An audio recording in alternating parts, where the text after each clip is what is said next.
I never thought I'd be standing in my backyard at midnight, staring at our shredded wedding photos scattered across the bottom of a trash can.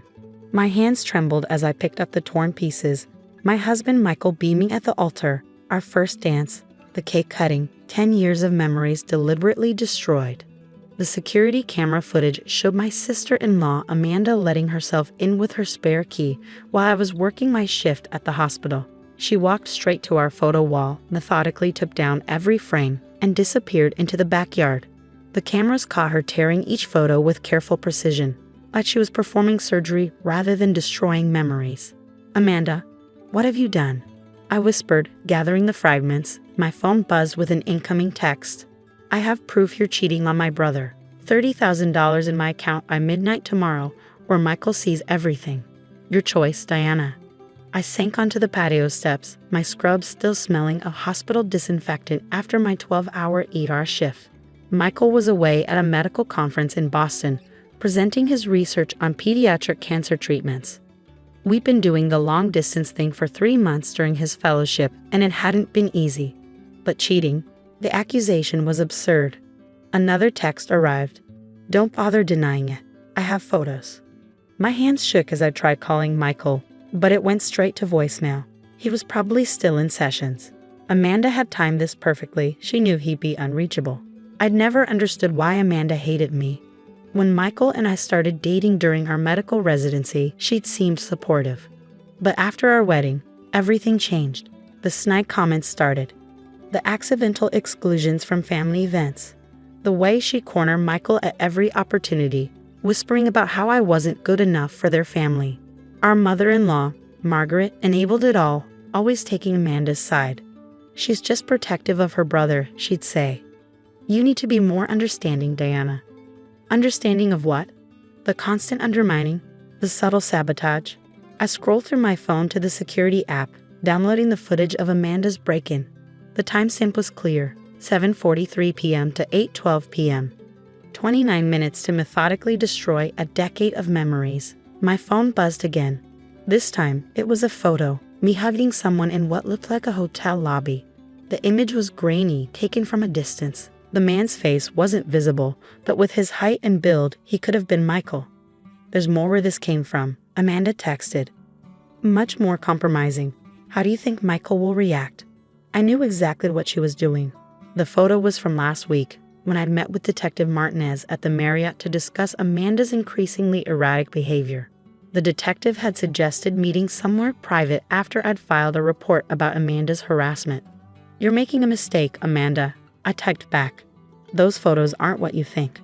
$30,000. Midnight tomorrow.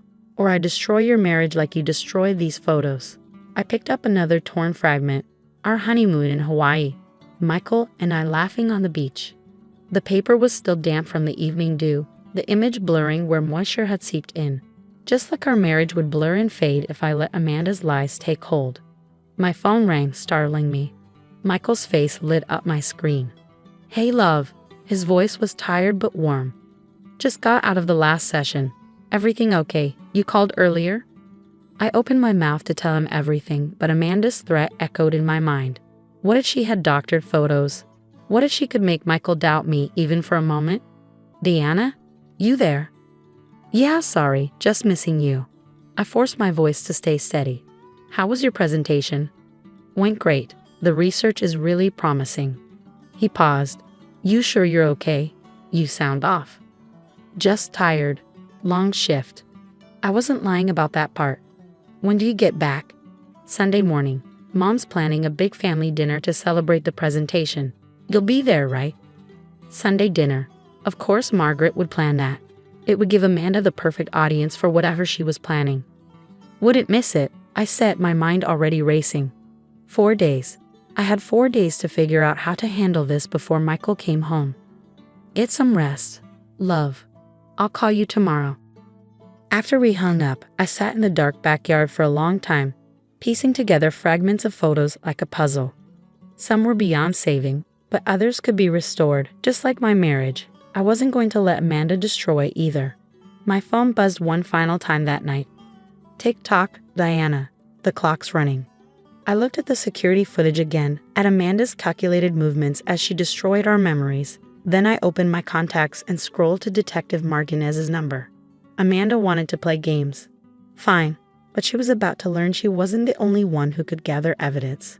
As I dialed the detective's number, I caught my reflection in the patio door, still in my scrubs, hair messy from my shift, surrounded by torn photos. I barely recognized myself, but the woman staring back at me had steel in her eyes. Detective Martinez? It's Diana Wilson. Remember those concerns I had about my sister-in-law? Well, she just made a big mistake. The next morning, I arrived at Detective Martinez's office with a manila envelope full of evidence, security footage, screenshots of Amanda's texts, and a detailed timeline of her escalating behavior over the past year. The detective reviewed everything carefully, her expression growing more serious with each page. "This is clear-cut extortion," she said, tapping the text messages and breaking and entering. "The security footage is particularly damning." She looked up at me. "But you haven't told your husband yet?" I shook my head. Michael's already stressed about his research fellowship. And honestly, I'm afraid Amanda will somehow twist this around, make me look like I'm attacking her. She's always been good at playing the victim. Like the Christmas incident, Detective Martinez referenced her notes, when she claimed you'd ruined dinner by working your ER shift. Even though she knew months in advance I was scheduled for the holiday rotation, she waited until everyone was seated, then made this big show of being heartbroken that I chose work over family. I rubbed my temples, remembering Margaret's disappointed looks. Michael defended me then, but Amanda's gotten better at manipulation since. My phone buzzed. Another text from Amanda. 18 hours left. Hope you're good at math, doctor. $30,000 divided by 18 hours equals running out of time. I showed the detective the message. She's getting bolder. Good. Let her keep digging that hole. Detective Martinez pulled out a form. We're going to set up a sting, but I need you to play along for now. Can you do that? I thought about our torn wedding photos, about Amanda's smug certainty that she could destroy my marriage. Just tell me what you need. The next few hours were a blur of preparation. The detectives team set up recording equipment and walked me through the plan. I'd arranged to meet Amanda, wearing a wire. Once she accepted the money and explicitly stated her blackmail terms, they'd move in. What about the photos she claims to have? I asked. If they exist, they're likely surveillance photos like the one from the hotel. We'll find her photographer. The detective's smile was grim. People like your sister-in-law don't usually work alone. That night, I lay awake in our empty bed, staring at the blank spaces on the walls where our photos had hung. Michael called around midnight, his voice excited about his research breakthrough. I listened, making appropriate encouraging sounds, while my stomach churned with guilt about keeping secrets. I can't wait to tell everyone on Sunday, he said. Mom's invited the whole family, even Uncle Peter's flying in. Uncle Peter, Margaret's brother who'd never approved of Amanda's husband. The same Uncle Peter who managed the family trust. Suddenly, pieces started clicking into place. The next morning, I called Margaret's housekeeper, Sophia. She'd worked for the family for 20 years and saw everything.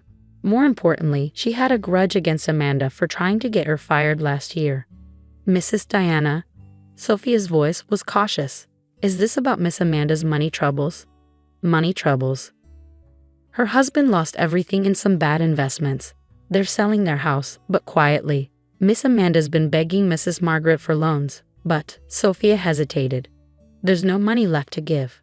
Mrs. Margaret spent it all on Miss Amanda's shopping sprees and vacations over the years. The final piece fell into place.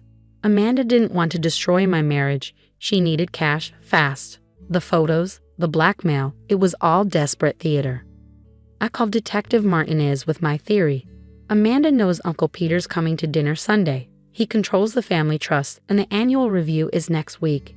If my marriage falls apart publicly, the family would rally around her instead of questioning her spending. The detective finished. Clever, but not clever enough. We modified our plan. Instead of meeting for the exchange, I sent Amanda a text. Need more time to get the money. Can we meet Sunday before dinner? I'll bring cash. Her response was immediate. Fine. Mom's house, 4 p.m. Come alone or Michael gets an interesting email during his morning session. I forwarded her response to Detective Martinez, then called Sophia back. I need one more favor. Sunday afternoon, I parked in Margaret's driveway at exactly 4 p.m.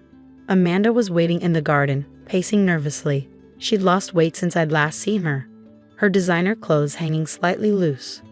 "Where's the money?" she demanded before I even closed my car door. "Nice to see you too, Amanda." I perched on the garden bench, careful to angle my body so the detective's surveillance van had a clear view. "Lovely day for destroying someone's marriage, isn't it?" "Don't play games. Do you have it or not?" "Actually, I have something better." I pulled out my phone, showing her the security footage.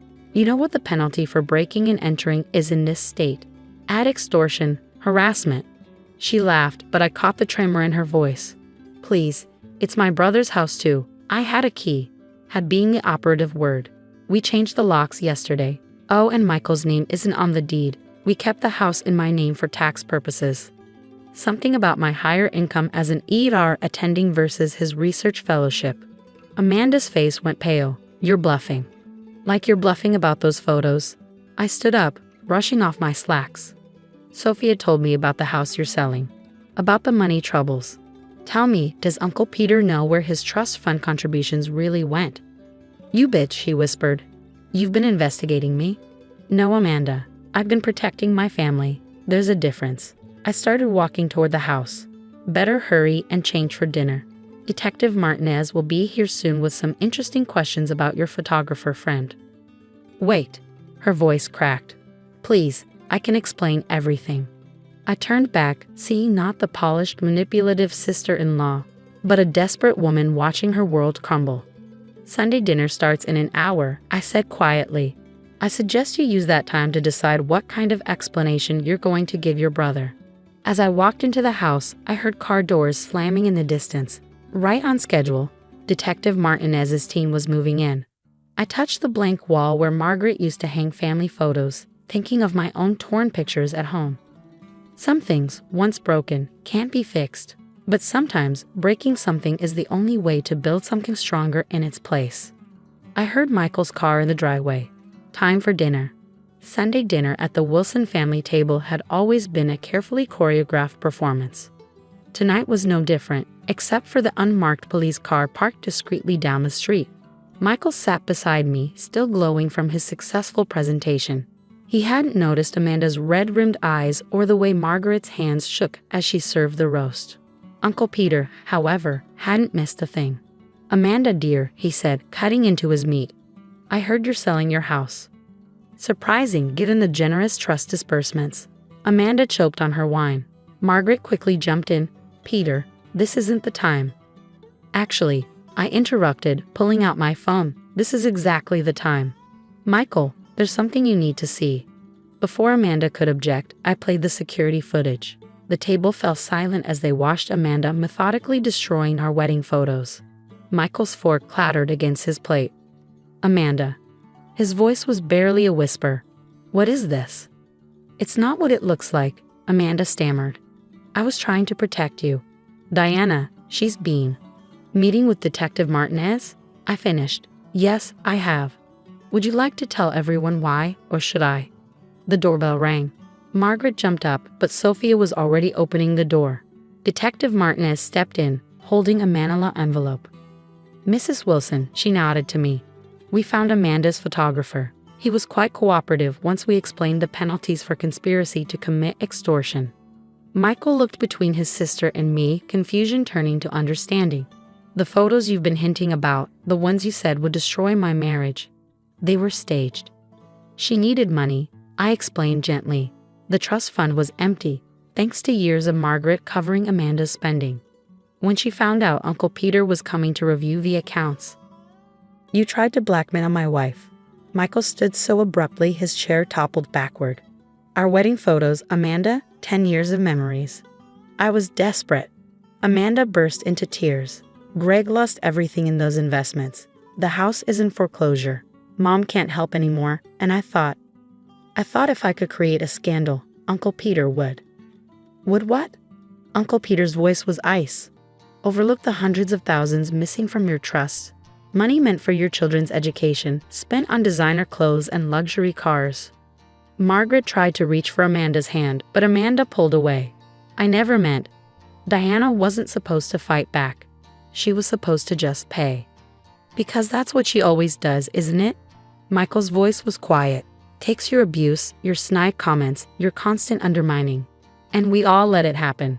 He turned to our mother-in-law. Didn't we, Mom? Margaret collapsed into her chair, aging years in moments. I just wanted to keep the peace. Amanda was always so fragile, and Diana was so strong. Strong doesn't mean invulnerable, I said softly. And enabling bad behavior isn't love, Margaret, it's cowardice. Detective Martinez cleared her throat. Miss Wilson, we'll need you to come down to the station to make a formal statement. Amanda looked around the table wildly, seeking an ally. Finding none, her shoulders slumped. Can I have a moment with my brother first? Michael shook his head. Not tonight, Amanda. I can't even look at you right now. As Detective Martinez led Amanda out, Uncle Peter turned to Margaret. The trust review is canceled. I'm dissolving Amanda's portion and establishing direct funds for her children's education. And Margaret, you're removed as co-trustee, effective immediately.